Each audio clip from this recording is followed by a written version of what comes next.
ಕರ್ನಾಟಕ ಸರ್ಕಾರ ಮುಖಾಂತರ ಮೆಹಬಾನ್ ತಹಶೀಲ್ದಾರ್ ಸಾಹೇಬರು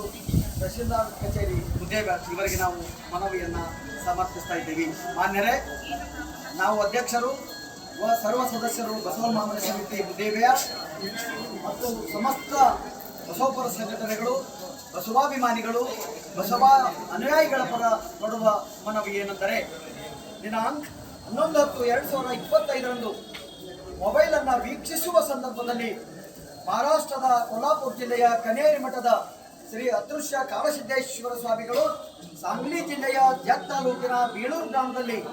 ನಡೆದ ಒಂದು ಕಾರ್ಯಕ್ರಮದಲ್ಲಿ ಮಾತನಾಡುತ್ತಾ, ಕರ್ನಾಟಕದಲ್ಲಿ ಇತ್ತೀಚೆಗೆ ನಡೆದ ಬಸವ ಸಂಸ್ಕೃತಿ ಅಭಿಯಾನ ಮತ್ತು ಲಿಂಗಾಯತ ಮಠಾಧೀಶರ ಕುರಿತು ತುಂಬ ಕೀಳು ಭಾಷೆಯಿಂದ ಮತ್ತು ಅವಮಾನಕಾರವಾಗಿ ಮಾತಾಡಿದ್ದು ಬಸವ ಸಮಿತಿಯ ಇತರ ಎಲ್ಲ ಪದಾಧಿಕಾರಿಗಳಿಗೆ, ಬಸವ ಅನುಯಾಯಿಗಳಿಗೆ, ಅಭಿಮಾನಿಗಳಿಗೆ ತುಂಬ ನೋವನ್ನುಂಟು ಮಾಡಿದೆ ಎಂಬುದನ್ನು ನಾನು ತಮ್ಮ ಗಮನಕ್ಕೆ ತರುವುದಕ್ಕೆ ಇಷ್ಟಪಡ್ತಾ ಇದ್ದೀನಿ. ರಾಜ್ಯಾದ್ಯಂತ ಲಕ್ಷಾಂತರ ಬಸವಣ್ಣನವರ ಅನುಯಾಯಿಗಳು ಮತ್ತು ಅಭಿಮಾನಿಗಳು ಬಸವಣ್ಣನವರನ್ನ ಲಿಂಗಾಯತ ಧರ್ಮ ಸ್ಥಾಪಕರೆಂದು, ಲಿಂಗಾಯತ ಮಠಾಧೀಶರನ್ನು ಧರ್ಮಗುರುಗಳೆಂದು ಅತ್ಯಂತ ಗೌರವಪೂರ್ವಕವಾಗಿ ನಂಬಿಕೆ ಮತ್ತು ಶ್ರದ್ಧೆಯಿಂದ ಆರಾಧಿಸುತ್ತಾ ನಡೆದದ್ದಲ್ಲದೆ, ಬಸವಾದಿ ಶರಣರ ವಚನ ಸಾಹಿತ್ಯ ಮತ್ತು ಅವರ ತತ್ವ ಸಿದ್ಧಾಂತ ಮತ್ತು ಆದರ್ಶಗಳನ್ನು ಜೀವನದಲ್ಲಿ ಅಳವಡಿಸಿಕೊಂಡು ಶರಣರ ಮಾರ್ಗದಲ್ಲಿ ನಡೆಯುತ್ತಿದ್ದೇವೆ.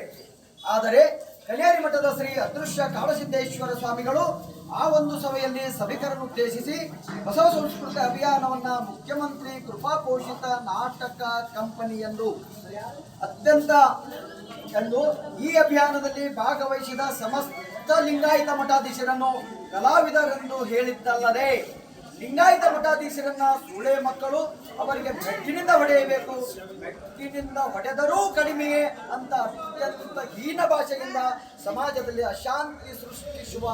ಧಾರ್ಮಿಕ ಭಾವನೆಗಳನ್ನು ಕೆರಳಿಸುವ,